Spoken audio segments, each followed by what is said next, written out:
Minisan.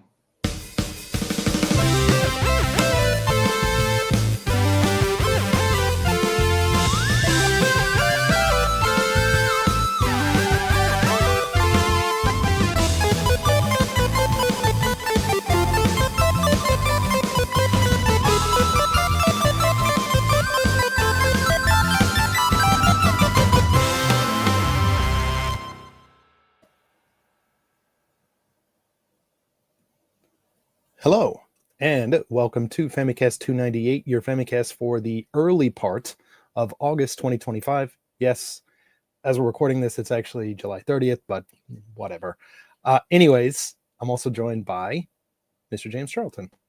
Hey, DB. Danny Bibbs is here. Also me, and Ty. I am. Yes, I'm here, you're here, and Ty's here too. He has no style. He has no grace. Hey, Perfect. Don't be so bad on yourself. Sorry. Yeah. What's good? Yeah. So what's going on, guys? Playing some video games. Oh yeah. James has a shirt on that no one has ever seen ever before, and I totally forgot. Come on, give me a full screen, man. This Nope. is hold on. This is DK Day. Copyright 2007. Let's go. Oh shit! Yeah, you're right. Amazing. It's a fraud. You're a fraud, James. That shirt is Just bullshit. picked it up. Just picked it up in my No, time machine.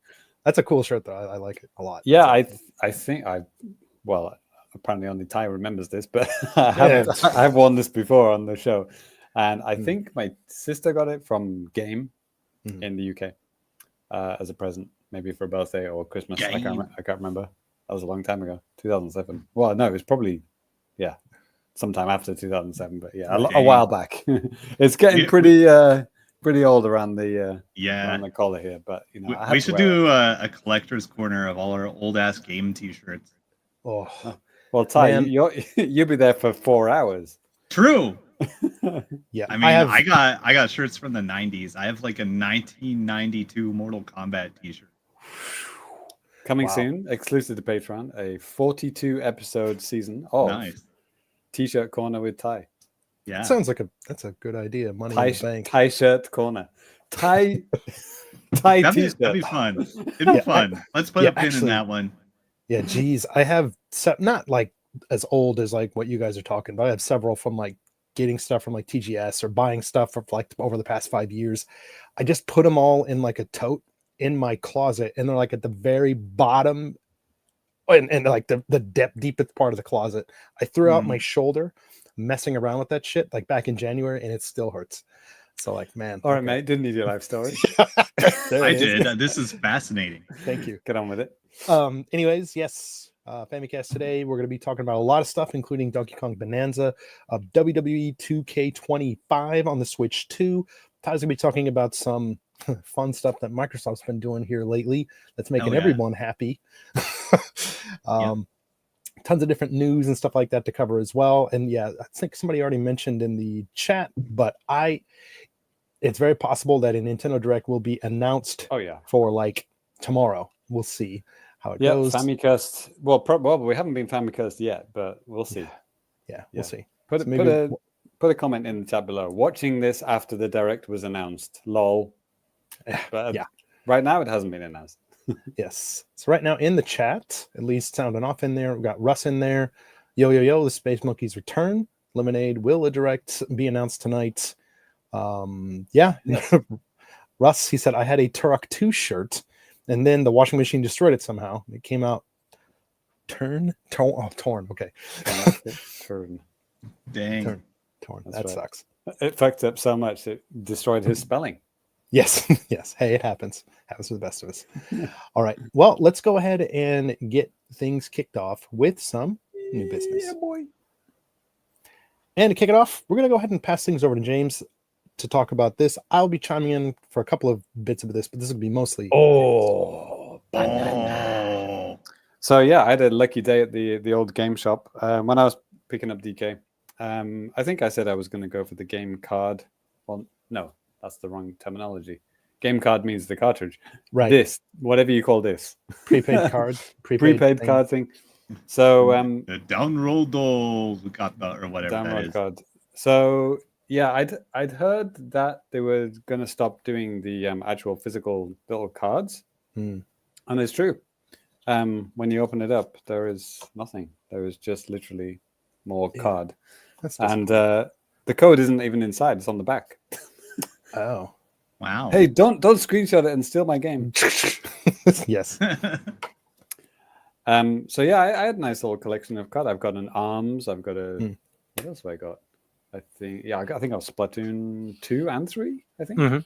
Yeah, I only have one physical game for Switch, and that's Zelda and Ring Fit, because Ring Fit is only physical. Right. So, but yeah, all the rest of them I used to buy the cards, either just buy them off the eShop or get if they didn't have the card. But if they did have the card, I tend to get it because I just like it. They're just kind of like nice little credit cards, little collectibles, and they take up a lot less space than the game box.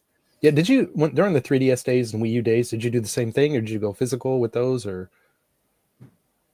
That's a good question. I think I only had physical 3DS Okay. games, and well, apart from eShop, sure. stuff. And then I forgot. So you had the UK one, so that would have been. No. I had a Japanese 3DS. No, I'm for the Wii U. I mean, UK was Wii U. Yeah. Yeah. That's right. Wii was American. Yeah.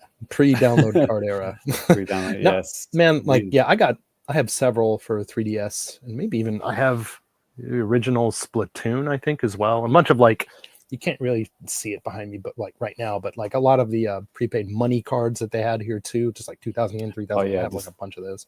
Adding the cash money. Yeah. I know Timex Bank by selling those to people in other countries. Good times. Yeah.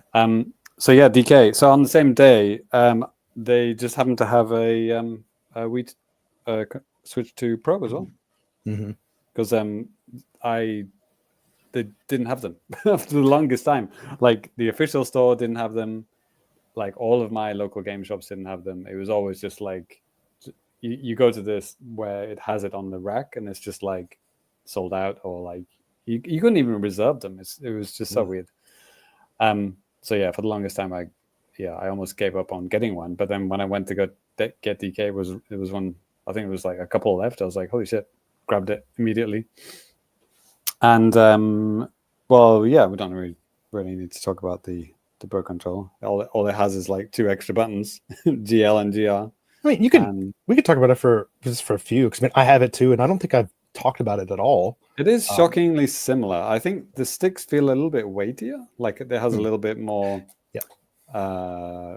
elasticity to them. Yes, dude, it's kind of crazy, because I mean, the game that everyone hates that they haven't played, the Nintendo Switch 2 Welcome Tour, they talk about like this stuff. It's super interesting. So they talk about like what makes this controller different than the regular Switch One Pro controller, and that is one thing that they did mention, that the sticks kind of have they bounce back to the center easier than the other ones. Okay. The buttons are also just a little bit bigger, and also true. Like start and select also kind of protrude out a little bit more as well. Yeah. Definitely the buttons. I like the buttons on the new one. They're definitely, that's the original Switch One and the Switch 2. You can see they are bigger. Right. Big chunky buttons. Unless you're listening, then you can't see. Yeah. Big chunky buttons. What more do you need? Yeah. And there's only the C button, obviously. The camera, well, not camera button. What is it? Game chat. Which I've literally never used. I pressed it once and it says, do you want to register for game chat? And I'm like, the kind of button you press by accident and it like pops up a fucking menu. Yeah. Like, I think I mentioned this on the last episode, but I'm just so disappointed with that. You can't just create a room and have your friends pop in. You actually have to send out an invite, and then that specific person or people can jump in and play with you. That's right. Send a fax, text message to all your friends, and then they might get it sometime next week. Well, we'll probably use it for like, whatever game night, and when we're, actually planning on talking to each other and actually planning on doing stuff together. Well, sorry, I wasn't listening. That'll be the only time. Shut up, nerd. So anyway, Donkey Kong Bananza, the first 3D Donkey Kong game since this one, the 64, which is wild. Dang, yeah. Shit. I mean, we've had the Donkey Kong Returns games, which was the first one was pretty good despite the controls, and the second one was fantastic. Tropical Freeze was absolutely wonderful. I think the thing that you need to know about me and Donkey Kong is that I fucking love Donkey Kong, and I've always loved Donkey Kong, the Donkey Kong Country games especially, and music is obviously a huge part of that. You know, they have so many memorable themes. I mean, just legendary songs. I mean, like, you know, Sticker Brush Symphony. I mean, who doesn't get emotional listening to that song? Like, it's just like a test if you're human or not. So going into this game, I'm just going to be a little bit negative at the beginning of this because spoilers, I fucking love this game, Bonanza, but I just want to get a few things off my chest at the start. And the thing is, like, I think, well, I said this on Discord. Not everyone in our Discord has DK at the moment, and just a couple of people. And I think Rich has like literally just got it, like yesterday or something like that. Right? Yeah. So, yeah. But the first area that you go to, just this, there's going to be no spoilers in this chat. I'm only going to talk about stuff that Danny is literally showing in the trailer for the video viewers. I won't mention anything that is not in this trailer. Okay. Good. So yeah, unlike some podcasts. But so the first stage, when shit goes down, like basically the town that, you know, DK lives at gets, you know, fucking wrecked and smashed underground, and this little town that I think it's called Ingot. Is it Ingot Island? Yeah, and that gets like, you know, smashed underground, right? So you're in this area and you're kind of learning all the moves, you know, just like how to smash and, you know, grab stuff and everything like that. It's a very kind of gentle introduction. It's really nicely done, and it doesn't hold your hand. You're totally free to smash the shit out of anything. It does not stop you. It doesn't say like you're going the wrong way. It's just like, no, just fucking smash whatever you want. We don't care. Punch the other monkeys. It's fine. Yeah, do whatever the fuck you want. Like literally everything is breakable. You can go in any direction, do anything you want. So, but the setup is, you kind of have the only kind of objective you have is to go towards this this now fucked up, you know, town, and kind of like see what the hell's been going on, right? So, and in this cave, there is some music playing in the very far distance, and it's that you know, that spatial music, which, you know, I think Nintendo is generally quite good at. You know, like they've done it in, you know, several games, including Odyssey, which this is, you know, very heavily based on. More on that later. But like, you know, how, you know, when you go nearer to things, the sound gets louder, or like, you know, there's music in the background and it attracts you to go towards that area, right? You're like, oh, okay, there's some music going on over there. I should go over there. It's an objective. It's like, it's kind of leading you there. And and Bonanza was doing the same thing at the beginning, but like the sound mix was so awful. Like I thought there was something wrong with my speakers, or there was something wrong with the game sounds. Like I really didn't understand it. So there was this very repetitious music playing, and it was kind of echoey and crackly, which you would think like, oh, okay, so it's like it's giving the effect that there's a radio on in the far distance, or like there's a party, or like some shit, or maybe some bad monkeys are having a party, and you're like, okay, I'm gonna go over there and, you know, find out who's playing this, you know, this bad music, and, you know, kick their ass wherever they are, right? And the music is kind of leading you in a certain direction, but this music is repeating and repeating and repeating. This kind of echoey, kind of like very badly mixed music.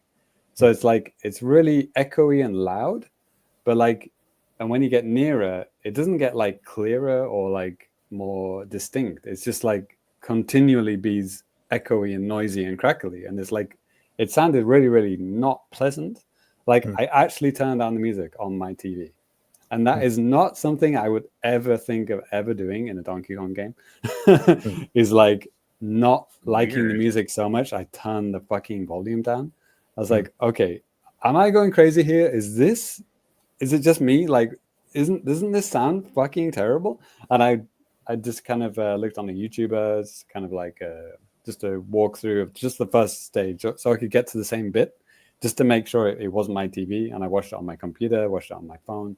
It's like, no, it sounds exactly the same.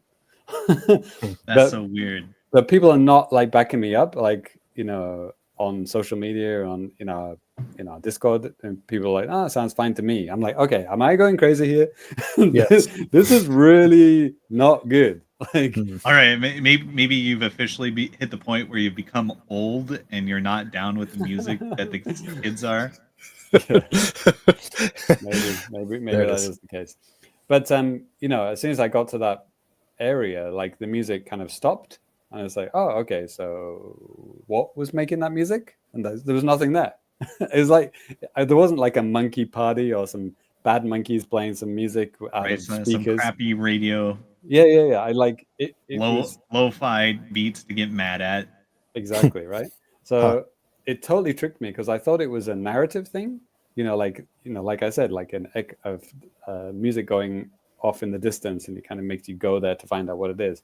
But when you get there, like nothing happened. I was like, okay, so what was the point of me getting fucking annoyed by this music for the last 20 minutes to discover nothing is there and there was no reason for that music to happen? I was like, okay.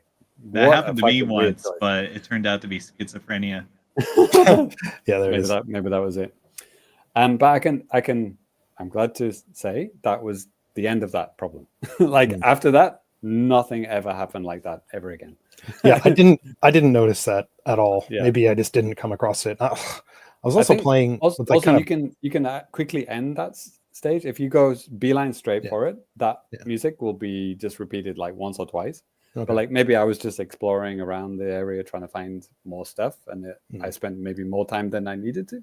No. I was screwing around. I was like, okay, I got to get rid of all of the ground in this first opening area. Like, then you're like, okay, no, I got to like actually try to make some progress here. It was like it was just that sound repeating. I was just like, okay, this is not good. Okay. Anyway, so yeah, the rest of the music in the game, it's okay. There's no, in the kind of bonus stages where you kind of, you might go to like a 2D side view kind of thing. They're just like, in the traditional sense of Donkey Kong Country games where you go in a barrel and then you get shot off to like another area and you do some kind of bonus stage kind of thing. Like they do have some Donkey Kong Country remixes, or like, they use themes, but they, similar themes, but like not exactly, but remixes, I guess you could call them, or reorchestrations or whatever. And they're nice. But like, I think the game world music themselves is not there. Isn't any DK-ish music to it. It's just, I don't want to say generic Nintendo music, but it's like, I think we had the problem with Donkey Kong Country Returns. Like that was composed by a Japanese dude, and I don't think they had any like David Wise remixes in it. It was just, I don't know how else to say it other than generic Nintendo music, but like, what I mean? It was like, it was okay. When I did the review earlier this year for Donkey Kong Country HD, I looked up, okay, why did this happen with the music? And it's like they didn't want to do anything too crazy because they wanted to pay homage to the original like the original DKC tracks and stuff like that. They didn't want to do anything too crazy. I think that might have been a bit of a mistake. I don't know, but I think it was, and I think that was a detriment to that game because it was a really good platformer, apart from the motion controls, which they fixed in later versions. Yeah. And probably the Switch version is probably the best version to play of that game. It's awesome. Yeah. But they really fixed it on Tropical Freeze because that was like, Wise music, like remixes. It was absolutely beautiful, amazing, like full orchestrations of the Super Nintendo tracks. And I think most people generally agree that is one of the best soundtracks you can ever have. It's fantastic, right?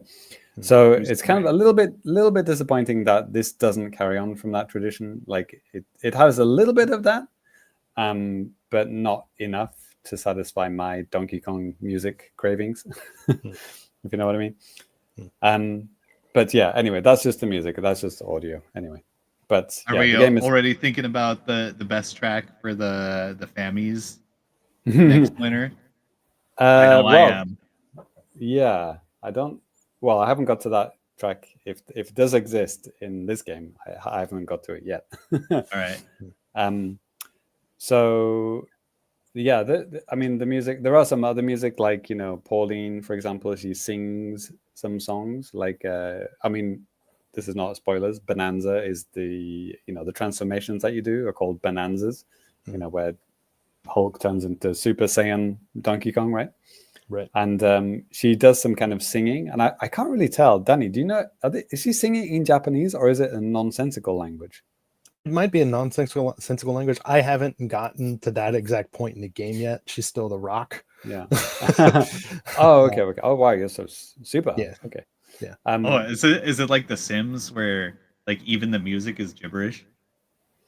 I thought she does sing in English with some things. She does sing in English in some parts, yeah. But like the Bonanza music, for example, I think it's nonsensical.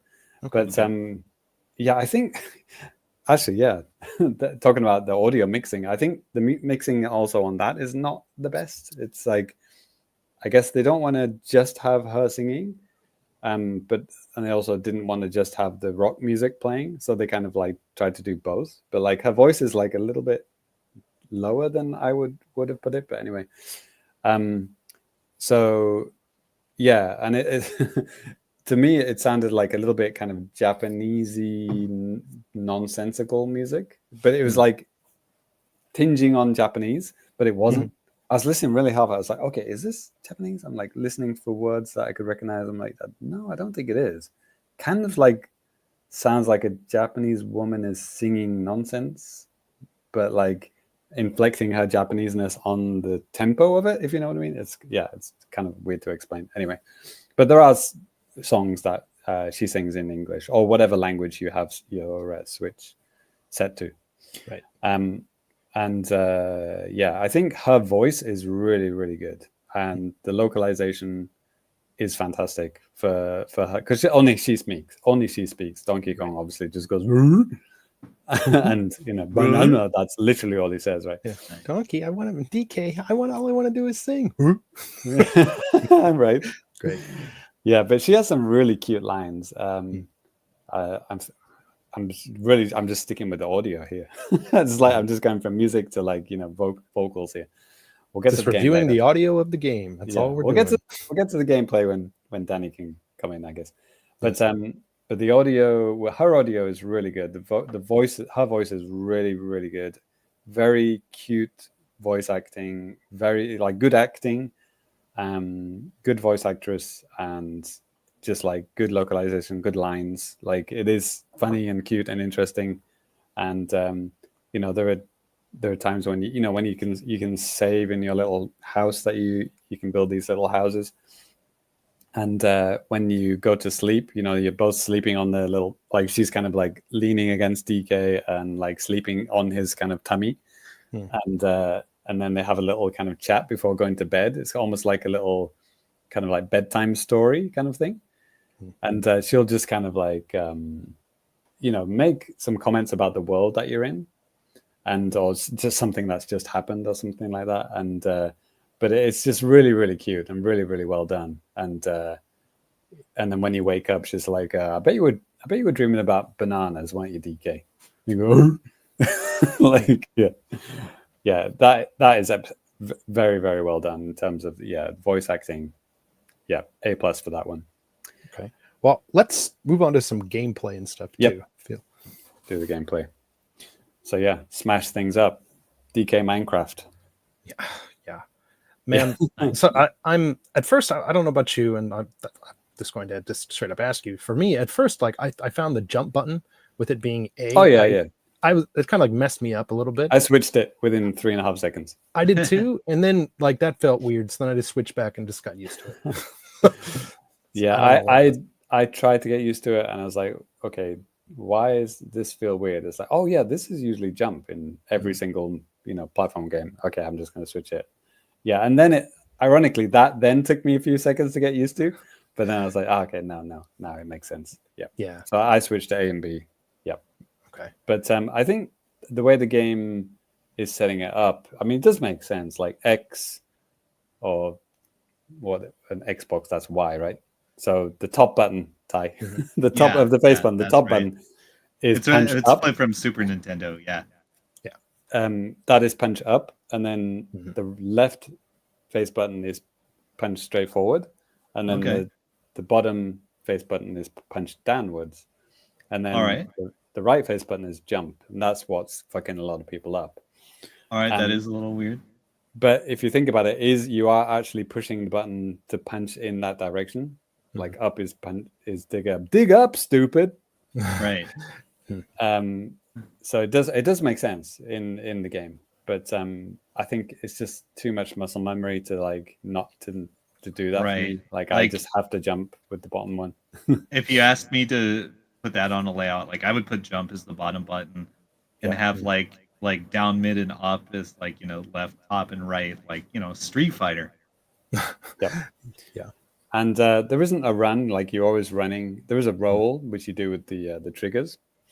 The left trigger, which you can roll. So you can do the traditional Donkey Kong Country roll and jump in the air, in 3D.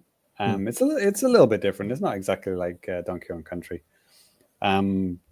DK64, you could roll, right? DK could roll, right, and jump in the air. I think. It's been 25 years. Yeah, maybe. Yeah, it's more along those lines. It's not really a kind of vital thing, but like you can get a little bit of distance if you roll and then jump, and you do unlock moves and. So, you can unlock a double jump, for example.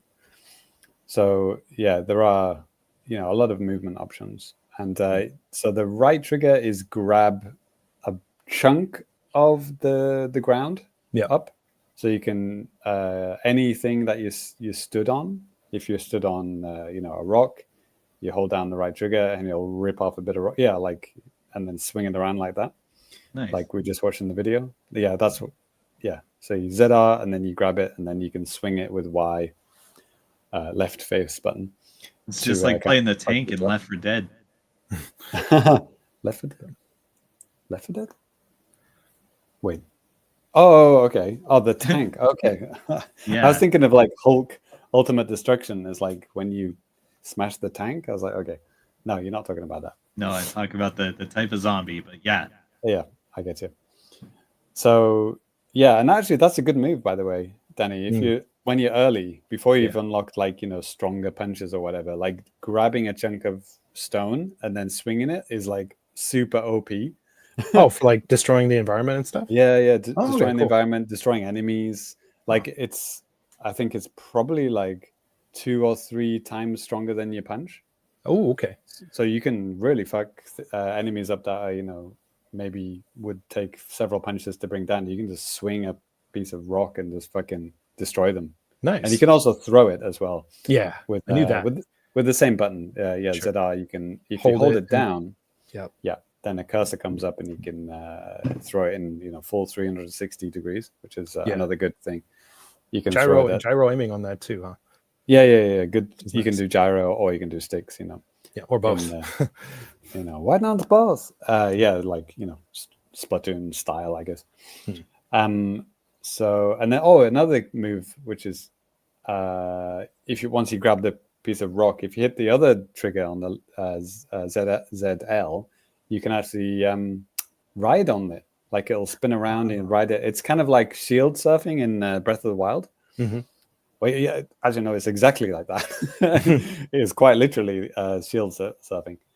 And you can then, tap Y and you can like make it spin around and you can go like faster. So you can surf down a hill if you want to, but you can also go, across flats. So you can go across, I don't know, water or mud or something like that. You can do that with that. So that's a good technique. And then the shoulder buttons are R is like slam on the ground, which you can kind of pick up items around you. So it's kind of like an area of effect around you. So if there's like gold, like little bits of gold surrounding you, just like tap R and it'll just slam the ground. Yeah. Which is a very, Donkey Kong Country move, slamming the ground. And then it'll just pick up everything around you. So it's almost like like in Metroid Prime when you hold down the charge beam and then things attract towards you. It's kind of like a quick way of picking things up around you. Yeah. And then the left, Danny, for you it would be the rock singing. Make the rock or DK or the rock sing. Right. And that's basically like a hint. This isn't a lot of games, isn't it? Like I think on some games it's like hit up on the D-pad and it'll put like an arrow which way you need to go next or something like that. Right. And it's in all this game, it's like that all depends on like what current objective you have set to, which is kind of nice. So exactly. Cool. So that's a really good. It's not like you don't have to use it if you don't want to. Right. Basically, it's like if you're like, okay, where am I supposed to go now? Just tap that, and you're like, okay, and you're on your way. So I think in general, I really like the controls. Feels really good to smash stuff.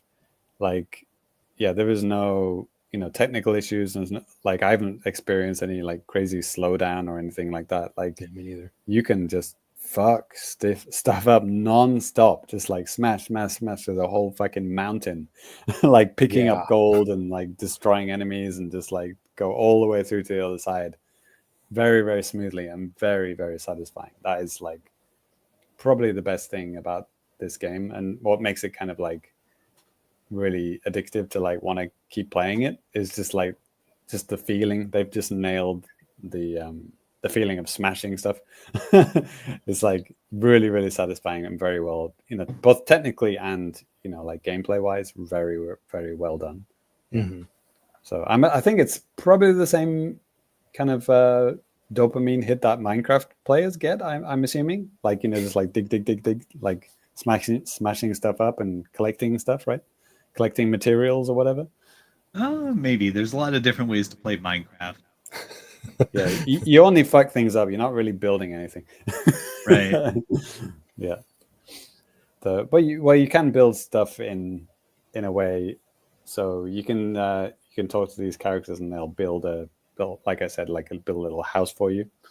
And they're actually maybe it scratches the same itch as classic game Rampage. Yeah. In 3D. Did they make a 3D Rampage? No, I think on N64 it was still 2D. Yeah, unless they made something 2D. After that. But yeah, big monsters. Well, there's a big gorilla in that, isn't it? True. Yeah, true. Yeah, but they made a movie about it. Oh God, really? Oh no, let's with pretend the Rock. Yeah, it was actually surprisingly good. Oh, okay, well, we'll be talking about him a little bit later. True. So I think I'm on like the 6th world. Okay, damn. At the moment. And I've seen some nice kind of scenery changes. It's like, they are in the kind of the Mario world aesthetic. I'm not going to say what they are, but like you could probably guess. But really, really nice environments, and it's just very satisfying to just fuck all these worlds up. And like if you do get stuck and you destroy something that you wish you hadn't, you can just reset the whole stage. It's fine. It's very, very easy. Just pause and just hit reset. I'm not sure if that resets all the gold and everything. I'm not sure about that. Maybe it just resets the... Kind of seems like it did, because I wasn't even aware it would do that, because I think I died or something, and then I came back, I was like, oh man, all the stuff I destroyed is back. It's like, oh, I spent a lot of time destroying that stuff. Really? Okay, that's interesting. I thought it keeps it destroyed. Because I like went through some vines that you have to go through with, like, pick up a piece of rock and you basically cut through some vines that would if it's like a challenge stage or something, that will reset. Yeah. No, I meant like it was in the regular world. Oh, really? Okay. So, I see. If it's something like almost like a platforming thing that you have to kind of get past, that will probably reset. But like just the world itself will stay broken. No matter if you die, it'll be still exactly how you left it. Okay. I'm not sure if you totally die. So it is a similar lives system to Odyssey in that you just lose coins. Like Odyssey didn't have a live system. It just like, what was it, 10 coins or something like that? What about the balloons? Balloons? No. Balloons, if you fall off a ledge, if you fall into like the abyss, Okay. the balloons will just put you back where you last were. Gotcha. Yeah. Which I think there was in the DK Returns games, they had a similar system. You could buy balloons, or you could buy some kind of like, last minute savior items, like the parrots, like Squawks the parrot. You could buy him and he could find secrets for you or something like that. There's well, I don't know if he's in this game. Was he in the trailer? I don't know. Squawks. I haven't seen Squawks yet anyway. Okay. Well, I saw him Cranky. Cranky. I think Cranky was in the trailer. Okay. Well, that kind of threw me for a loop with the balloons, because like there was a couple of like bonus stages or secret stages or whatever where it's like you're climbing and then I messed up and I fell down. Used the balloon. I was like, I'm dead. I was like, oh, I guess I'm not dead. But just kind of re-put you on the platform or whatever. And I mean, the good thing about the balloons here too, unlike DKC Returns, you don't have to like pay money for them. You just kind of find them. So that's kind of nice. You can also buy them. Oh, you can buy bags of 20 or something like that. And they're not very expensive. So okay. Yeah, they're very generous with the gold and the balloons and whatever, all the maps and everything that you're finding. Like there's anywhere you smash, you're gonna find something. You're gonna get gold. And gold is used for everything. So the only major collectibles that you kind of need to find are like gold, which just keeps you powered up, and also that's also your lives. You lose 500 gold if you die. And then there's these fossils, which kind of like those unlock the costumes. So you can buy like different colored fur for DK. This is all in the direct, right? I'm not spelling anything. You can change his outfit, his ties, and you can also change Pauline's costumes as well. And they do have stat boosts, which can help you out, which is nice. So the costumes are not just cosmetic; they actually do stuff as well, which is cool. So I think it hasn't been too hard so far. Like the bosses, like the last boss I fought was I haven't died on any bosses so far. Like I'm on the 6th world. Like I haven't even got anywhere near to dying on the bosses, to be honest. Like the last boss I killed was probably the hardest one I've done so far, but that was only because it was almost like a puzzle element to work out how to kill it. But it wasn't like difficult. It was just like just working out the puzzle. It's like, okay, now I know how to kill it. Okay, and then I killed it. Sure. So I don't know how much harder it's going to get, but like it definitely feels on the more gentle side, I would say. And it is an interesting mix. It does remind me of DK64 in some ways. Like no, not I get not in a bad way. Just like like some of the puzzles or just some of the kind of layouts. But it's almost like the guys who made this game have kind of like played it. They're like, okay, these parts were fun, but these parts were fucking jank and totally whack. We're not going to do the whack jank bits. We're going to do the fun bits. So it's kind of like they've picked and chosen from various DK games, but kind of just chosen the fun bits to play around with on top of the obviously the new destructible gameplay. Sure. And so as a DK fan, like I can see those, I can recognize what they're going for. I'm like, okay, that's referencing that game. Okay, I appreciate that. I get that because I played every single fucking DK game. Maybe some of the young whippersnappers won't get those references, but that's fine. They don't need to. Did you play DK Junior Math? Fraud on emulator, yeah, but it's a phony. Okay. Immediately You're a real gamer. Deleted the ROM. It's for the best. Yep. So I mean, probably going to be talking about this for the next few episodes. Danny, is there anything that you disagree or want to add to what I've said? Or? I mean, maybe just a couple, but not much, because I do want to keep it moving here a little bit. But no, I'm about 3 hours or so in, James. I think your profile said maybe you were at 9. Okay. I think. And I spent a lot of time dicking around, just destroying things that I didn't need to destroy, like not making too much progress in like the with the objectives and stuff. But it was just really fun just to do that. Not necessary, but it's just a blast to play. So I like that about the game so far. I can't outside of like maybe the camera getting a little bit weird when you start getting really deep inside of some rock areas and stuff.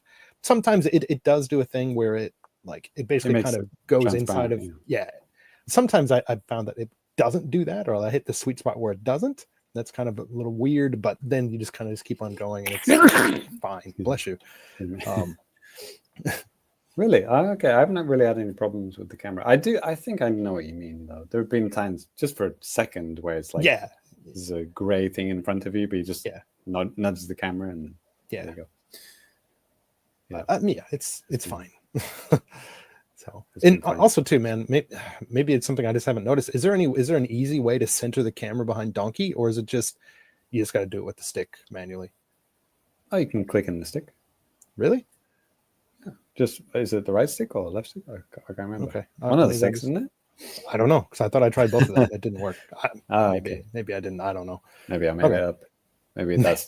I just assumed that's what it is, but I just haven't really felt the need to do that. I mean, like if you roll, for example, that will center the camera, right? Have you been rolling much? No, not really. I mean, I've used this a little bit, but now that because you're like, it can help give you some distance like that. That's going to be awesome. Because there isn't really a run, so I think rolling is running basically. Yeah. Or the standing on the picking up a piece of rock and then standing on it and shield surfing. That's also very quick. Yeah, I need to give that a shot too. I'm like I said, I'm still pretty early, man. Like, I'm in like the second main area, kind of exploring that area. So still got some more time to do that. Just trying to finish up a couple of other things before I can dive in a little bit deeper. I also appreciate that the DK rep was like playing on the first house that I built. Nice. As a little gramophone. It was playing the DK rep. That was in the first house. That's like awesome. They know. Yeah. It's a remix as well. It's not like the original N64 one, but it's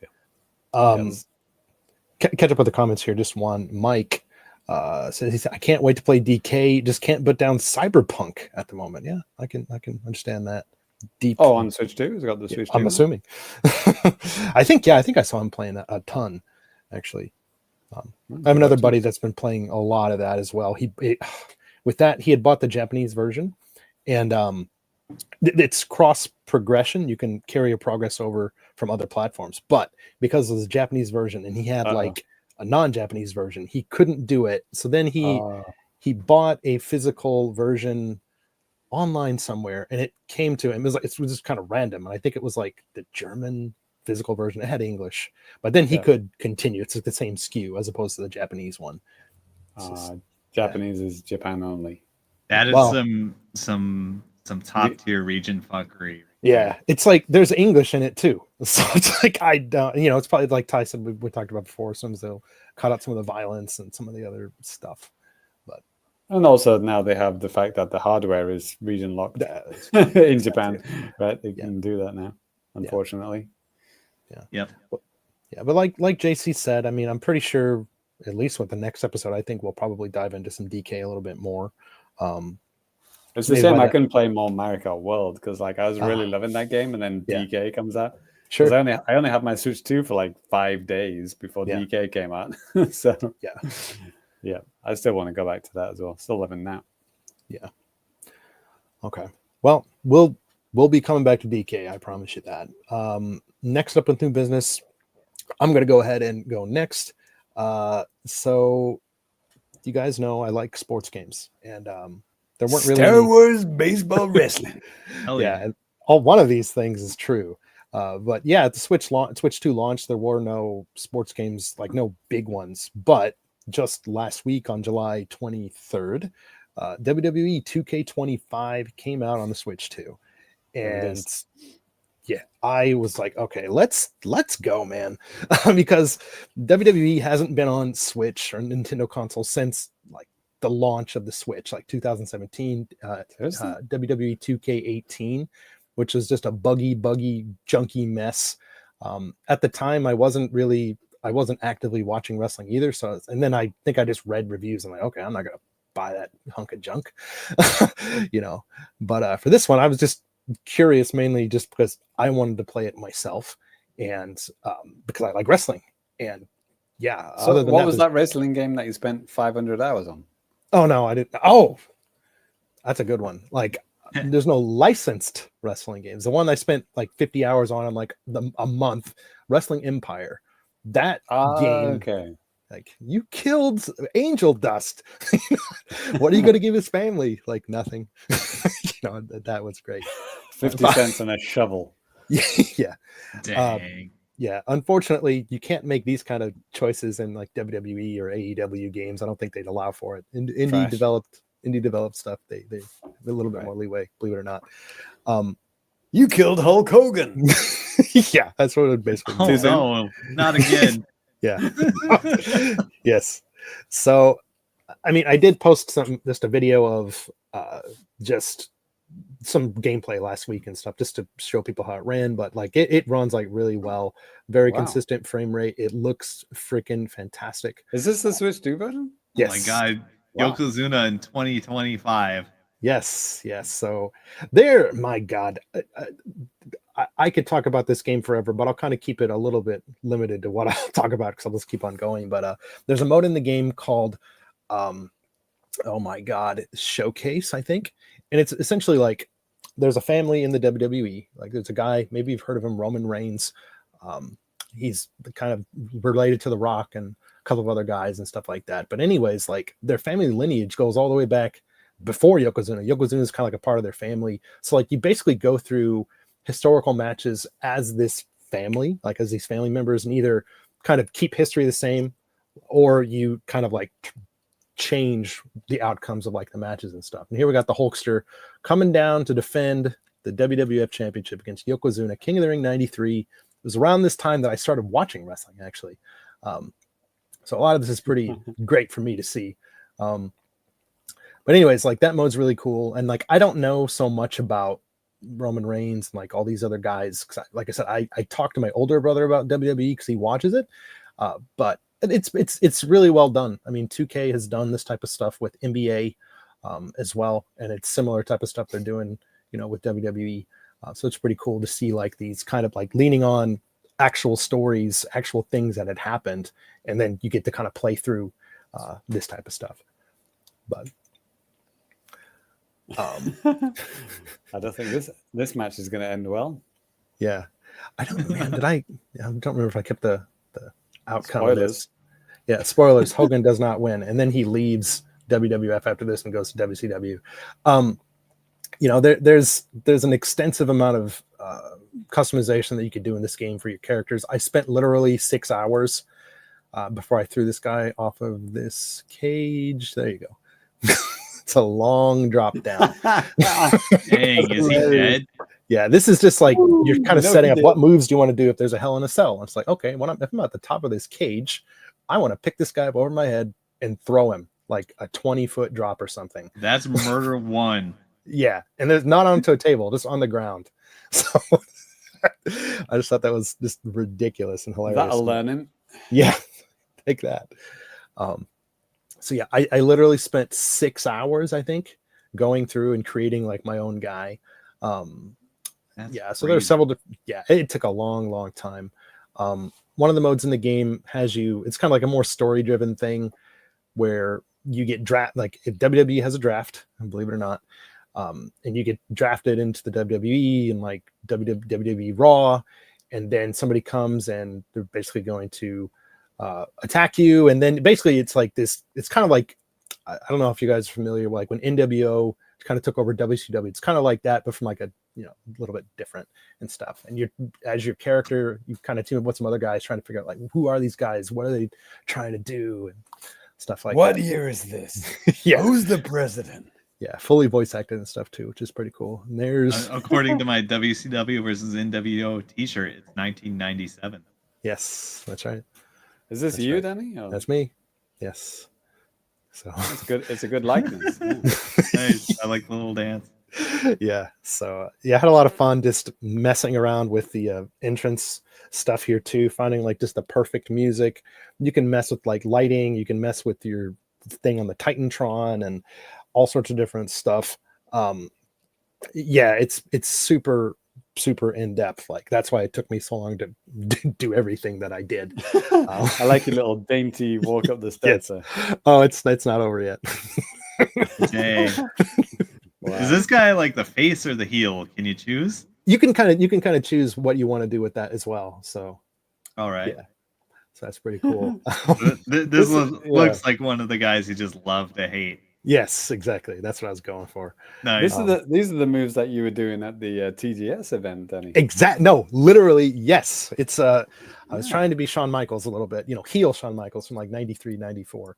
But yeah, anyways.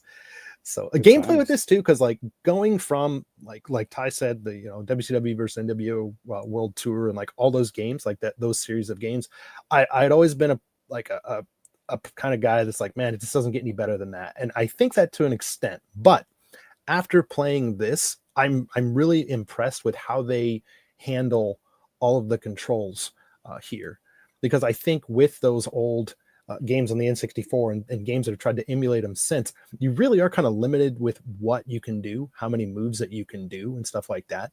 I mean, with this, you do have grapple moves, you do have strikes and stuff, submissions, stuff that you would normally have. But one of the other ways that they allow you to do moves too is just button combinations. Like you press 4 specific button combinations in a row, you throw in a couple strikes, and then you mix in and do a suplex. You do a strong attack, and then couple it with a couple other things, and you'll like do a drop toe hold or do a DDT or something crazy. I think it really kind of expands what you can do and makes it a little bit more realistic, which is pretty cool. Another thing too, like, geez, reversals are crazy, like to do here as well. Like you can do reversals on just about anything as long as you have the timing, which is the X button. But yeah, Doink the Clown. Doink the Clown in 2025. I love it. Doink the Clown. And what I liked about this version of Doink the Clown too, it's hey Matthew, it's like bad Doink, because there's another version of this clown with like made him a good guy, and it's like he sucked as a good guy. When he's a heel, he like be smoking cigars and just like blowing smoke in little kids' faces and stuff. It's like he can't get away with that stuff probably in 2025, but 1992, 93, it's like, hey man, different world. But yeah. With the controls though, it's like this match that you're watching footage of right now, like I totally was just kind of caught off guard with how to do some of the stuff. So then Doink the Clown just rolled my ass up in about 45 seconds. But the tutorials are also like really, really detailed with kind of what they have you do. So it's like, and even then you'll probably still be to a point where like, I kind of forgot how to do some of this stuff because it's just so complicated. Wow. But so you can see yourself putting many hours into this game then, Danny? Oh yeah. I've just over the past like 3 days, I put in like 15 hours. So that's on top of going to work for at least a little bit, for 2 times this week and stuff. So that's equal with Mario Kart World, isn't it? Yeah, I think I'm over. I think I've surpassed it actually. Yeah. Spoilers for the Famicast 2025. Yeah. But man, like, yeah, I'm really, really enjoying this. I mean, even too, because I double checked, because I was like, okay, this game runs great when there's just like 2 guys in the ring and a referee. How about when we get like the max amount of participants in the ring and to see how it goes? And it's absolutely flawless. There's no issues at all. Slow down performance, any of that stuff. It still runs great. So, yeah. Incredible. Wow. Yeah, I can't believe this is actually running on Switch too. Yeah. Like even looking at some videos and stuff like that, it's like looking at other platforms, like, and kind of comparing it in my head. It's like, actually, I mean, Switch 2 version's pretty comparable, which is something I didn't think would happen. The only lame thing about the Switch 2 version, they did take out a couple of things with customization and creation, like PS5 and Xbox, PC, and even PS4 and Xbox One. You can upload images, like if you want to create a custom sign, or you want to create custom characters, like you put a face skin in the game or something, you could do that on those other platforms. You cannot do that on the Switch for some reason. And it's weird because apparently that was in the busted version of the game in 2K18. So like, I don't know if this is a Nintendo thing or if it's a 2K thing that's not doing this, because there are some absolutely incredible recreations of like AEW characters that people have made and stadiums and venues of the shows. And it's just disappointing because you can't access, you can't even create that type of stuff. With the other consoles, probably a Nintendo thing. Yeah. Could be, but I mean, at the same time, they allowed it before, and like, yeah, I don't know. 2K polices the uploads and creations pretty hardcore, seemingly. So, yeah. Anyway, I'm having a ton of fun with this game. I'm hoping to get a review out maybe tomorrow or Friday. We'll see how it goes. I'm almost done. But it's a packed game, lots of stuff to do. It's super awesome. If you're any interest in wrestling, give it a shot if you're willing to throw down on it. So you got this from the Japanese store? Yeah. Oh wow. Okay. How much? I think base version's 8,800, maybe 9,000. So that's where we are, and it's like a 70 gigabyte download too. Holy shit! Yeah. So yeah, these sports games, internal storage. Yeah, these sports games don't mess around, man. So unfortunately, but anyways, that's gonna do it for me. Like I said, I can keep going on about this, but we'll go ahead and pass things over to Ty. All right, let's talk about some video games. So what? Let's see. A lot of events just wrapped up, like Dead by Daylight event, like they wrapped up their anniversary thing, and Norman Reedus came out last night in. Nice. Well, I mean, yeah, there's like 3 Dead by or no, not Dead, Walking Dead characters in Dead by Daylight. Apparently, the whole patch is like fucked up the game pretty badly. Really? I haven't even had a chance to play because it came out at like 1 a.m. last night. Oh. But I'll report more on that later. Okay. That doesn't sound like you, Ty. Yeah, well, I have to get up early for my lame job now. It's but something I did play a lot of hours of last weekend was Vampire Survivor. Good game. Because I wanted to push through and finish and get all the base game achievements. God. Which I did. Damn, man. And that game does weird shit to your brain. Go on. I will. Okay, so it is like a Tetris effect thing, isn't it? Like when you go to sleep, you see it in your dreams. When you close your eyes, or like when you're not listening to anything, you hear it. You're ringing in your ears. Because it looks like a fucking Vegas game. Like we talked about this last time. Like, and when you're actually playing it, you're probably not interacting with it that much. You're just kind of moving your guy around. And like, if you have a good build, like you don't even have to move at all. You can just stand there and like absorb all the XP as the enemies like just throw themselves against you. Yeah. And like one of the last achievements you get is like kill 100,000 enemies in one run with Queen Sigma. And when I'm like, when I have it on over here, there's a TV on my side here, and it's just like flashing lights, loud sounds, ringing noises, and when I'm like looking at that for like an hour straight, like at first like I'm locked in, and then like my brain just like shuts down, and like I start to get super sleepy. And then I get kind of loopy. I don't know if anybody like reacts the same way, but it's kind of a weird, uncomfortable feeling, I think. Yeah. Most games make me do that. I think I said it a long time ago on the Famicast, but the only game that never makes me sleepy is Splatoon. It's just like it's straight in my vortex, whatever, central lobe vortex. That's the only thing that keeps me focused. Yeah, It's probably like that for you for Killer Instinct, right? Like you're never gonna feel sleepy playing that game, are you? Well, yeah, I mean, no game makes me sleepy ever except this one. Oh, interesting. Okay. Yeah. By the way, sorry to interrupt, guys. Breaking news: yes, a Nintendo Direct is coming in 24 hours from right now. Of course. Japan people, that's going to be July 31st at 10 p.m. So probably watch that tomorrow night, maybe with some drinks. And yeah, I'm not. I'd have to double check on the time in other territories, but hey, if depending on when you're listening or watching this, you might have already watched it anyway, so it doesn't really matter that much, I suppose. But cool.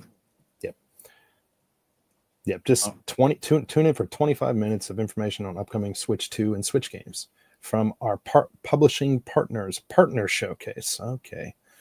Well, okay then. We caused this to happen by having our show.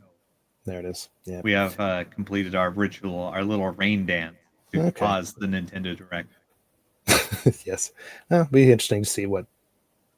Okay. Anyway, sorry. No worries. Yes. Thank you for that, James, in the bottom there. Nice. Yeah, I mean, for me, like with getting back to your point, Ty, like I can't think of a game that does that to me, that like kind of makes me sleepy or feels weird or something like that. Like I can't count how many times my character's been walking into the corner of a room and I've woken up and gone like, oh, really? Like if I'm playing games, like I can't sleep. I just can't. Like I have to be in I just can't. Like I'm always in a very awake state. From like watching something, it's completely different because then I'm just zoning out sometimes. But right. I feel like it's probably fucking with my brain in some weird, unique way where, like, I don't know, I'm probably like undiagnosed with something.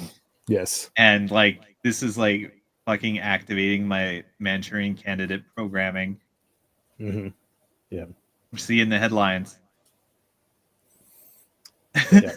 If the King of England gets shot tomorrow, we know who did it, basically. It was you. Yes. It was me because Discord asked me for my posting license. Yeah, that's a whole thing. Maybe we'll talk about that later. What else have I played? Oh, it's still the Nikkei summer event, and that kicks ass. I love it. Yep. It's boobs. It is boobs, yeah. It's a really goofy, lighthearted story where the Nikkei Boobs. gang is investigating a haunted ghost ship that's a cruise ship. Right. And you can play Suica game. Right, you mentioned that. Yeah. It's pretty good. I have the top score in my guild. Oh, nice. Yeah, I'm pretty cracked. Nikki Suica, apparently. Yeah. How long does the campaign go for? It's like 2 or 3 weeks, maybe. Okay. 3 weeks sounds about right. I don't remember exactly. When you say Suica game, you mean like that game? Legally distinct Suica game. Right. So there's a lot of melons in that game then. Hey-o! Oh, you done it. What? Yeah. And the story was surprisingly good. It does kind of follow the formula of like luring you in with some goofy shit, and then it gets really sad for some reason, and you're like, oh my god, I am now emotionally bonded to this gacha game, and I have to put in more money. Right. It is kind of nefarious, but like, yeah, I still haven't put in money in this game other than that, like 150 yen. I think I told you about. Oh boy, I'll convert that to US dollars for you guys later. Yep. It's not much. Yeah. So pretty good. 35 cents. Yes. Yeah. And like, well, it's been going on. Like, also they like reran the Nier Automata event. Right. So like, you could redo that if you want, and it's pretty good. It has its own mini game and its own story and stuff. And I'm just clicking through it, getting all the stuff again. It's kind of nice, and I kind of wonder if like they're gonna keep doubling up on events because it has done stuff to my in-game economy that I'm not quite sure how to cope with. But okay, I probably should not get it. Okay. How the resources work in the anime butt game. No, let's not do that. So that's what I've been playing. I did buy a bunch of games though off the Xbox Summer Sale, Mm-hmm. and apparently the other Norman Reedus game is now on Xbox. So I bought like the fancy director's cut edition of Death Stranding. So Ooh. I'm gonna play that shit real soon. Nice. Cool. Nice. Yes, it's on Xbox. Okay. Wait, the first one. Yeah, Death Stranding 1. Okay. Director's cut. It's like $10 for like another day. That's a pretty good deal. Yeah, I bought a bunch of other random stuff like the RoboCop game that I heard was really good. Yeah, I've heard things about Yeah, that. So it looks cool. yeah, and I like Got some the music. other games. Yeah, I'd buy that for $1. I think I did mention I did buy the Dead by Daylight spin-off game. The something of Frank something. Something. Yeah, that's it. That's it. Frank Stone. I kept wanting to say Frank Grimes, but no, it's the Simpsons guy. The casting of Frank Stone. The casting of Frank Grimes. Frank Grimes. Yes, Rick Homer Grimes. Simpson. Rick Grimes' brother. Yeah. Or Grimy, as they like to be called. Right. Yes. So my summer vacation starts next week, so hopefully I can like just chill and play through a bunch of goof-ass single-player games and tell you all about it. So Ty, while we're on the topic of the Xbox store, what do you think about the TV and movie store just fucking off one day? Wow, I have never bought a single TV show or movie off of Xbox. Yeah. Like, who does that? I thought you might say that. On RFN, Lindy was saying he's got like something like 300 movies and TV shows he bought on Xbox. Why? I think it's because they have lots of good offers. Like you can get and also Greg on RFN, he obviously has a UK account, but like it's quite easy to change to an American account, and you can get movies that you can't get in the UK. So like he could download a lot of American movies for like quite cheap, or movies that just you couldn't get on the UK store, and they're just bye. There was no warning. There was no warning. It wasn't like we were shutting down the system 1 month from now or 1 year from now. It was like just you went one day and it was gone. That's weird. I mean, please understand. I like Ty just said earlier. It's such a weird platform to buy that type of stuff on, because it seems like the only place you'll be able to watch it is on your Xbox. Yeah. Right? It is now. Yeah. Well, I mean, could you watch it on like a browser or something? I mean, I don't know. Maybe, since it's like it's the same system as like the Windows Store, so maybe. So yeah, Greg was saying that it wouldn't be that bad if that was possible, but it's not. So it's like you literally would have to watch it on Xbox, or that's it. Maybe that's why they shut it down, is nobody fucking used it. Yeah, I bought one thing off of there in 2009. It was one episode of The Office that I couldn't find online at the time, and it was already like aired, and I was like, okay, I want to watch this episode. And I was like, okay, it's been like 372 Microsoft points, which equals $10 or whatever stupid system they had back then. Well, I actually thought it would be the opposite for Ty, because in Japan there are so many movies and TV shows that we can't get in Japan, and Xbox would be the best way of doing that, because that's American and you can just use your American account. Brother in Christ, have you heard of BitTorrent? I thought that is what you would say. Yeah, right. I doubted Ty would ever have bought a TV show or movie in his life, but yeah. Right. Yeah. I think maybe I might have like a free one on there, because I remember they gave one away for free around Halloween, just like a random Halloween movie. Yeah. I might have that on my profile, but who knows? What about the layoffs and studio closures and all that shit that's going on at the moment with Microsoft? Any comments? Well, yeah, sure. I don't know why you guys always nominate me to be the Xbox rep. I don't know. As a firm Marxist, I have to say, capitalism was a mistake. Every major video game company should be democratized by its workers, and as such, layoffs should never happen.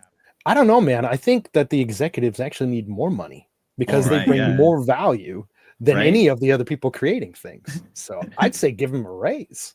Right? How much was Kodak making? It was like as much as like 300 or 500 like programmers and graphic designers. It's like, what the fuck are you doing? Yeah, this type of stuff is obscene. Like you hear stuff, even stuff about like EA. It's like, hey, their top executive guy makes like, I don't know, 30 or 40 million. And it's like, okay, the programmer guys and stuff like that make a hell of a lot less than that. And they're actually doing most of the work. What really fucks me up is when, you have a big game studio and they make like a banger game and it sells really well. And then they just get laid off anyway. Like, what the fuck are you doing? Yeah. Well, they do that if they're called Microsoft. Yeah. I mean, Microsoft is not the only one. This happens like every 3 months with a different big company. Yeah. Owned by Microsoft. Maybe. Yeah, I think the weird thing is like the when they were phrasing it is like, we have had some setbacks, we've had to lose, someone needs staff, and it's like, no, you fucking did it. Why are you saying it like we have had to go through hard times? It's like you're doing the fucking hard times. We're a family here at Company Name. Right. Yeah. In a related note, I just laid off 3 of my children. I killed my children, yeah. Yes. Right then. Moving on. Okay. I think it's time. I really want to know what's been going on the Famicast.com. We can definitely move on to that. We're going to move on to a little bit of now playing at the Famicast.com. Now playing at the Famicast.com. A couple of different things going up on the site. Some stuff coming up here pretty soon as well. Like I just mentioned in my new business, there's going to be a WWE 2K25 Switch 2 review that I'm working on. Hopefully be out by the end of this week or by the time you're listening to the audio version. So look forward to that. If you like the wrestling, for patrons, we're gearing up for a Famicast game night. That's going to be taking place sometime in August. Look for a post from me on that and also into our Patreon exclusive Discord. We'll be chatting about that there.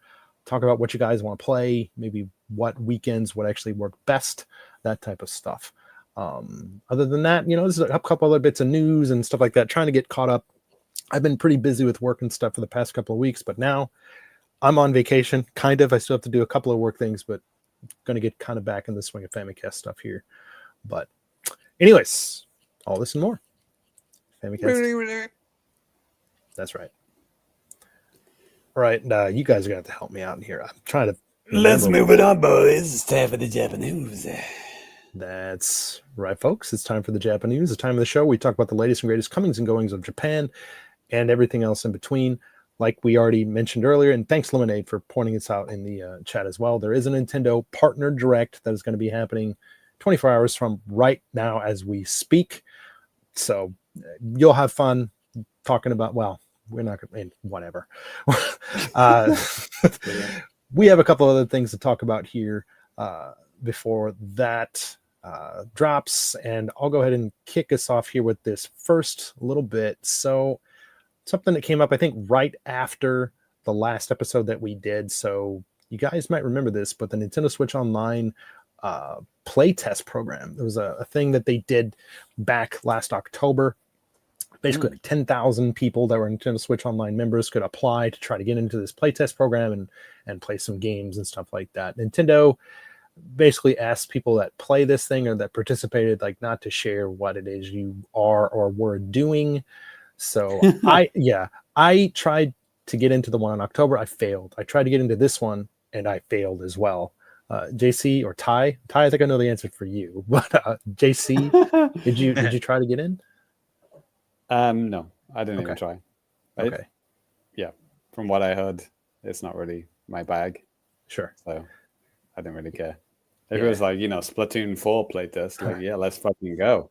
Actually, no, it's not. But I tried to get in because I remembered the last day the registration. I was like, oh yeah, because in Japan it's all lottery, so it's just all on luck. Whereas in the West, it's just first come first served. So yeah, but it's going on right now. It started on July 29th, at least Japan time, and it's going until August 11th. Again, check your region for what that is. But yeah, I mean, Danny, talking about Japan lotteries, is the Switch 2 lottery still going on? Is like this week or soon? So another interesting thing about that, this wasn't in the agenda, but I did see this on social media that for the Nintendo Switch 2 via My Nintendo Japan, the My Nintendo online store here, like they were going to announce the results today, but due to the huge earthquake and tsunami warnings and stuff like that, probably a couple of other games got like pushed back because of that, too. So they kind of pushed this back until next week, I think August 4th or something. So if this is a very specific thing, but if you had applied to try to get a Switch 2 in Japan via My Nintendo, that stuff's getting pushed back. So, okay. Yeah. Well, we're going to find out if I'll lose. Yeah. Again. You'll find out next week. It'd be so ironic if I won, and then, well, I guess someone's going to have to buy it from me. Yes. Wow. Genki, maybe. He wants a second one, doesn't he? Maybe. Yeah. Next bit of news, Ty, do you want to take this one? This is actually really cool. It's really cool. Mario Paint is now available on the Super Nintendo app. Let's see. And so if you have a Switch 2, you can use the Joy-Con 2 as a mouse. Crazy. Or apparently you can just slap in a USB mouse. Yes. Sick. And so while they're adding a mouse game, you can also use the mouse on Mario P-Cross and Nobunaga's Ambition. Huh. Yeah. I didn't know Nobunaga was a mouse game. It's like a point and click adventure thing, but maybe it had had to have had mouse support back in the day, I'm assuming. Oh, I'm glad you're using the American trailer. This is so much better than the Japanese I have one. both. Like, the Japanese trailer for this, it wasn't necessarily just talking about Mario Paint. It was also just talking generally, but it's about mouse controls and also about remapping controls just in other Super Nintendo or Super Famicom games and stuff. Yeah. So, but I mean, Super Nintendo, you can now remap controls within the app, right? And on a game-by-game basis as well. Yes. So that's pretty cool. Yeah. I still haven't tried this out on Switch or Switch 2, so I don't know. I love Mario. Yeah, it's out. It's out. Yeah. This just came out I'll definitely yesterday. check it out. With my mouse. Yes. I haven't taken the Joy-Cons off my Switch 2 since I got it. Oh, really? Okay. Okay. I did. I mean, with Nintendo Switch Welcome Tour, I did take them off a couple times. Oh, I had to. Well, yeah, you had to. Yeah. Yeah. I had played a lot of Mario Paint back in the day. Yeah, it's same. Pretty sick. Yeah, the music stuff. I mean, there's like a Windows version of the music one. Yeah, there's like a whole mini community of Mario Paint enthusiasts that use like the Mario Paint tools to make shit and put it on YouTube. It's sick. Yeah, it's really cool. Yeah, I'm glad they're doing stuff like this, and I mean, definitely. I don't think this is going to happen, but this could potentially open up the door for things like Mario Artist on the 64 DD coming to the service. Stranger things. Fucking chance. I know it's not going to happen. Oh, the F-Zero mod expansion. Yeah. Realistically, though, I mean, with the F-Zero expansion kit, essentially that was basically more fully realized, I think, with F-Zero GX. It's like a better looking thing. They didn't do the track editor with F-Zero GX. I thought you could do that on GX. No, GX had the ship creator, and you could make emblems and logos. Oh, okay. Well, color me wrong. But not tracks. Yeah. Okay. So, boom. I don't think GX has a random track generator, does it, Ty? GX, I don't think it does. I think X, back to F-Zero X for that. Okay. Yeah, X has it because of the expansion pack. It's kind of like, same kind of thing, right? Right. It's just a random generation thing. Yeah. Yep. Yeah. Anyways, cool thing, and actually, just in our Discord, like I think the day before this this was even announced, Chris, aka Balls, was like, man, you guys talking about like, all sorts of other new games. Like, I just want some new stuff on, Nintendo Classics lineup, Super Nintendo, and then boom, it came right here. So let's go. Send us your crudest animation. Yeah, I mean, hey, that'd be great. Yep. Oh man, it's so much easier to fucking share images and videos now. Yeah, right? I remember when Nintendo Power did like contests and shit, and like they make some Mario Paint shit and record it on a VHS and mail it to us. Right. Think about the guys whose job it was to just do that, to watch. In the trailer, Danny, they were actually saying how, I think, because you can only save one animation or what is it? Right. One music track? Yeah, you can save one music track and one animation. Right. So, but in the trailer, they were saying, now you can do, save states. So you can now have like 4. Yeah. Oh, that's kind of sick, actually. Right? Yeah. I mean, yeah. Even if they didn't say that, I mean, I think. But it was good that they were, mentioning it, right? Like. Yeah. Yeah. Because, I thought that was a smart thing to do. I mean, this whole mouse integration is very, like, Nintendo didn't have to do this. Like, back in the day, they probably wouldn't have done it. So we've never had mouse support in previous Nintendo games, right? For the virtual console games. Right. Actually, Russ just brought up something kind of interesting. Actually, he says the NSO app actually says mouse required for Mario Paint. Wow. Really? That's weird. Yeah, so if I try to download it on my Switch 1, is it just tell me to fuck off? It's plug in USB. Yeah. Right. Do you have a USB mouse type? I do, actually. I wonder if this one will work. Plug it in. Should. I think most of the stuff works. So what happened when on the Super Nintendo if you didn't have the mouse controller? I thought you could just play with a controller. No. Wait, maybe you could. God. That's a good point. Yeah.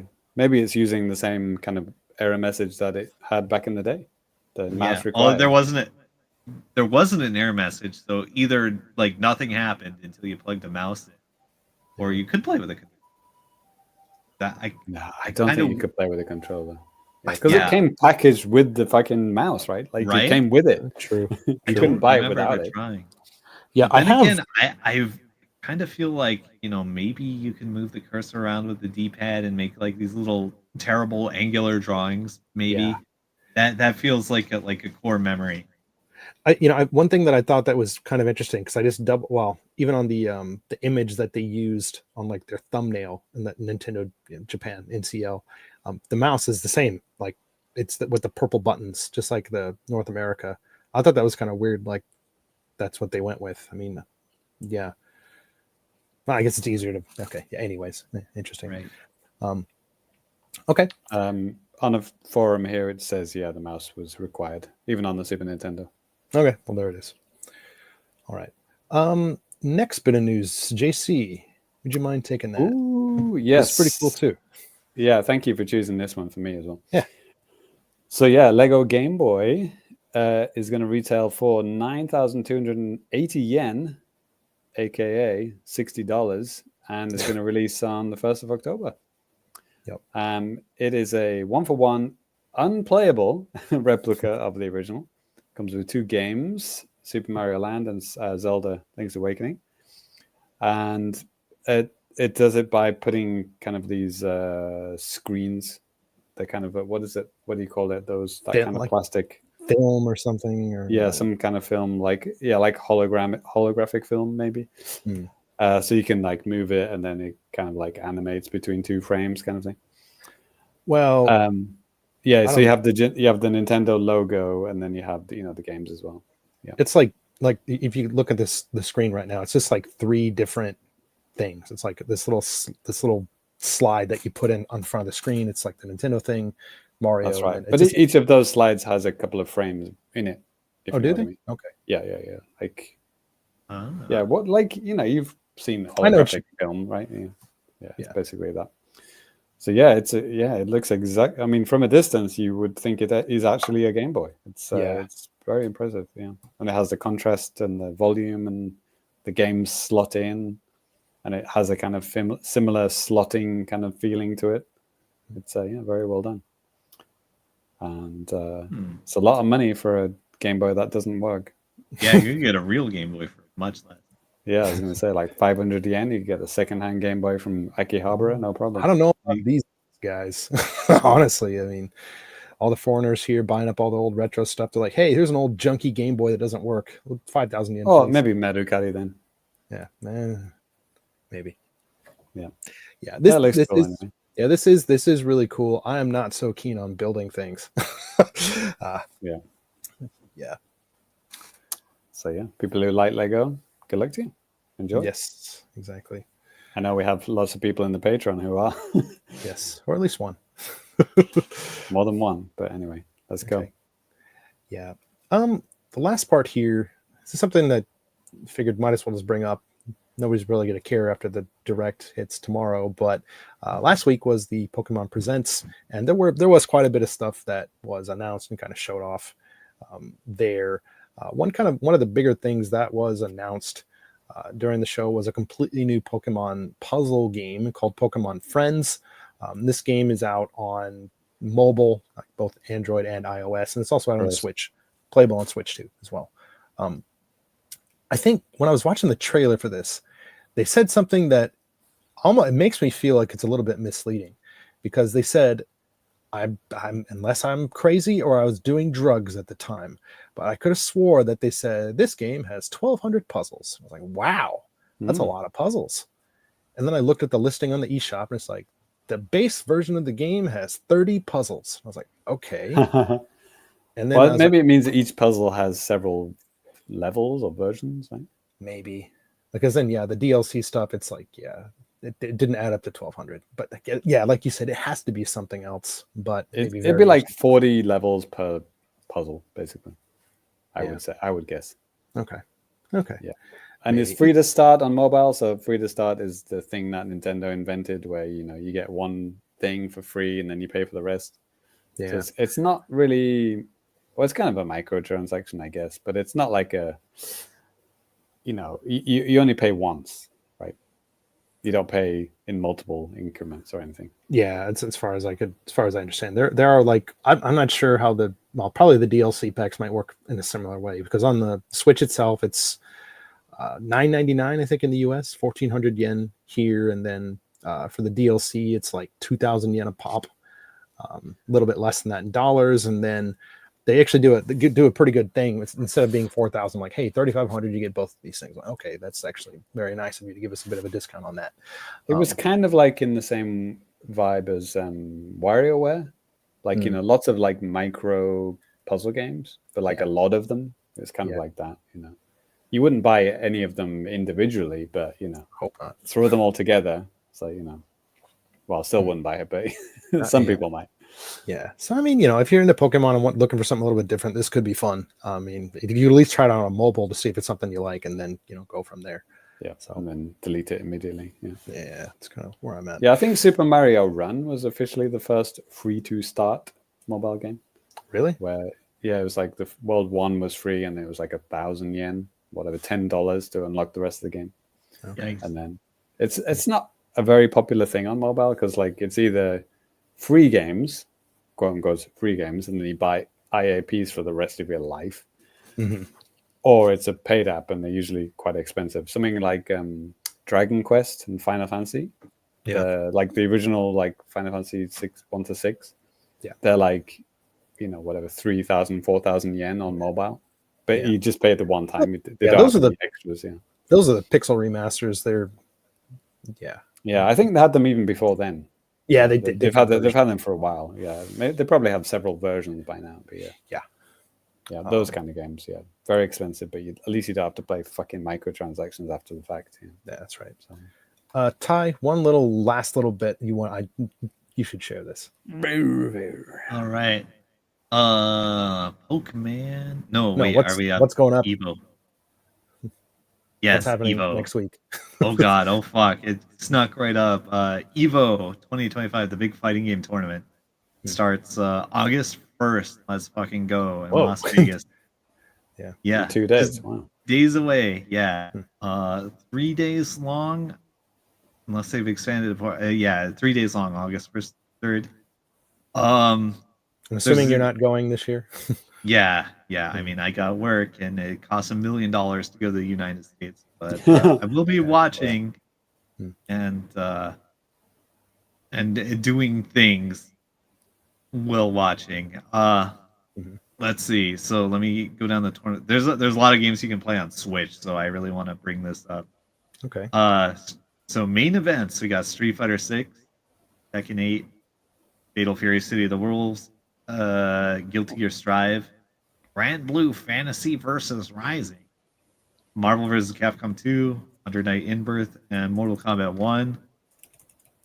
And then there's side stage games with Blaze Blue, CBS 2, Virtua Fighter 5, King of Fighters 15, Samurai Showdown, Guilty Gear Zord Rev 2, Killer Instinct, and then like 20 fucking official side tournaments. Jeez. Yeah. So it looks pretty sick. So there's 100% going to be announcements for all sorts of shit there. So if you're not watching live, I highly recommend watching live. Like even if you don't play fighting games, like just tuning into the grand finals will kind of suck you in. Maybe in the ways that like pro wrestling does. I was just thinking the same thing. It's like, yeah. There might be some stuff announced on Nintendo Direct tomorrow. Oh shit, you're right. I wonder if they're gonna tie anything like watch Evo tomorrow for the thing. Definitely not the Japanese version. All right, we'll see how it goes. So yeah, Evo real soon. Keep an eye on it. Cool. Available soon. Yes, that's right. All right. Well, that is going to do it for the JAPANews. We did have a little bit of feedback, but I think we'll just save that for next time. And with that being said, JC, do you got to bounce? I do have to bounce. But Danny, I have a feeling the next episode is going to be quite a while away, right? Yeah. So, I mean, I'll mention this again after me and Ty do anime trash after James leaves, but for audio guys, we can hear this like 2 times in a row. But the next episode is going to be on August 20th. We're going to take a bit of a summer break, so Famicast 299 is going to be coming at you guys. I'm pretty sure it's August 20th. So look forward to that. So all right, August 20th is a Wednesday. There it is. Yes, so it should have been okay. I remembered correctly for a change. Awesome. All right, guys, have a good summer. Enjoy Nintendo Direct tomorrow. # you're welcome, Famicast. Enjoy Evo, Ty, and then I'll see you after summer. Stay cool. Yeah, see what I can do. Never leave my house. Yeah, absolutely. If you leave your house, I mean, you know what's going to happen. Yes, there it is. Well, it's a fucking 100 degrees out here. It's terrible. So so James is going to is gone for the audio version. We're going to go ahead and start closing out the show. But for you video guys, we're going to go ahead and move on to some anime trash with Ty. What we got today, man? Oh yeah, I have a few boxes just here out of frame. Let's go. You got a cool shirt too. What is it? So 17-bit? Is that a developer, right? Yeah, that's the developer. They made Skulls of the Shogun. Yeah. NWR founder Billy Berghammer worked for them for a while. Yeah, okay. Geez, that was like back in maybe almost over 10 years ago, right? Yeah, and they sent me this T-shirt. I think when I entered one of their little photo promo contests, and I asked Billy to rig it for me. I don't think he actually did, but I did get a T-shirt. So that was nice. Nice. All right, so let's see. I got like 3 boxes, small, medium, and large. Let's go. All right, here's a box from Capcom. I think I have like another box that's like tied up at the post office or some shit. Okay. Because like they tried to drop off in my drop-off box, but it was full of some other bullshit. Yours? No way. Yeah. Right. I'm struggling to get this box open. I have. Were we using an ink pen today to open things up? I'm using nail clippers. Oh gosh. Okay, I'm in. Let's see. What has Capcom sent me this? Oh my god! Yes. All right. here we go. Well, I've been after one of these for a while. okay. It's a Ranma thing. Okay. It's a Ranma chan. I think it's like one of those solar powered head bobble things. Gotcha. Okay. I can dig it. Yeah, it's cute. Wholesome. Yeah, trans rights, I guess. Right? I've seen a few Ranma things in the UFO catchers over the last year or so, but this is like the first one I've been able to snag. Okay. Yeah. I have an online buddy that is really into Ranma. So like, and aside from him and you playing Ranma at, Evo Japan all those years ago, like I really didn't know much about it. And I honestly still don't. Yeah, I saw those guys again this year. Yeah. It was good to meet up with them again. Yeah, that's cool. All right. Maybe I'll gift him this next time. Yeah. I don't know. I kind of want to keep it too. It's pretty sick. Yeah. All right. But yeah, there's also a few figures and stuff. I've been kind of trying to snag them. We'll see. Without putting in, money. Yeah, sure, man. Yeah. Well, we'll see how it goes. Right. There's always a lot of great prizes up there that they have to compete with as well. Yeah. So let's go to the medium box. Also from Capcom. Let's see. What do we have here? All right. Aha. It's a Miku. Ooh. Yeah. Dude. She's got big eyeballs in this one. Very, doesn't she very always? anime. Doesn't she always? Yeah, I guess she does, but I don't know. This one struck me as bigger than usual. It's just a cute, kind of generic Miku, I guess. Yeah. I don't know. It's like casual outfit, gym outfit. It's like track pants. Yeah, track pants. Miku. Okay. He has a new hat. Yes. Lemonade. Miku. Miku is a good Miku. Yeah, that's a good one. All right. And one other thing. This is one I grabbed for that was definitely $0. It's a Rem. Rem. She has a new hat. She literally does. Yep. Now, let me tell you, when I won this one, it was one of those little takoyaki things, and it didn't trip the win signal, so to speak. Mm-hmm. So let me tell you how good the customer service is on Capcom. Like I clicked the send a message, ask for staff, and within 10 seconds, a guy had like run over the machine and held up a sign, a physical sign in front that said, "You win." Whoa, cool. Yeah. I'm like, hell yeah, that's sick. Awesome. So yeah, Capcom, they got good customer service there. And they're also really good at giving me prizes for free. Yeah.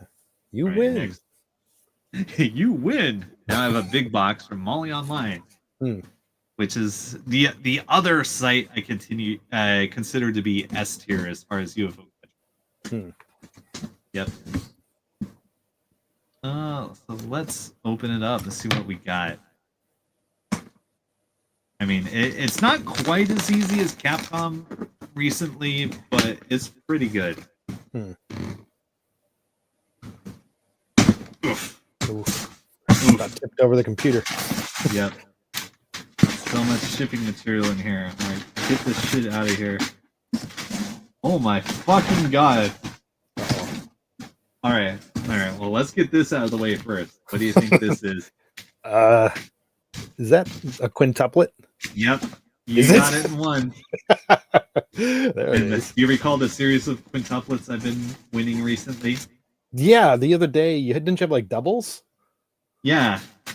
So yeah, it's like desktop bunny girl quintuplets. So I now have 4 out of 5.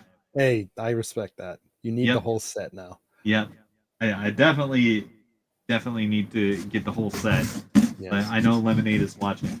Yes. All right, hey, now this fucking thing that's in this box. I thought this was going to be like a keychain that's like this big. but it's not. This is a whole ass fucking thing. What is this? Let's find out.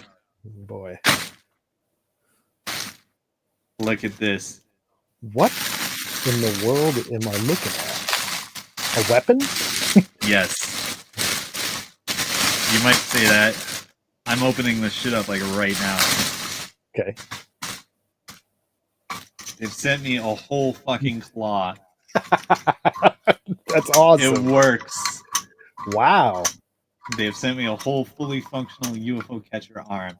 Oh. And I guess it could be a key ring or something, but look at the size of this fucking thing. That is like it's literally as big as your head. Yeah, this is like a large size UFO catcher, like actual arm. It's kind of like lightweight plastic actually. Oh. It's not as metallic as it looks. Okay. Right. Yeah. Okay. I think the arms are metal, but Okay. like this whole feels like it's plastic. Hmm. Yeah, like these arms are metal, but Uh-huh. this is plastic and this is. But like, check it out. This functions. That's awesome. Yeah, what can I do with this? This is amazing. Yeah. Take off your light and replace it with that. Yeah. I feel mean- like maybe if I could like put this at the end of like a mop handle or something and like harass people with it. This is sick as hell. All right, I have a giant UFO catcher arm now.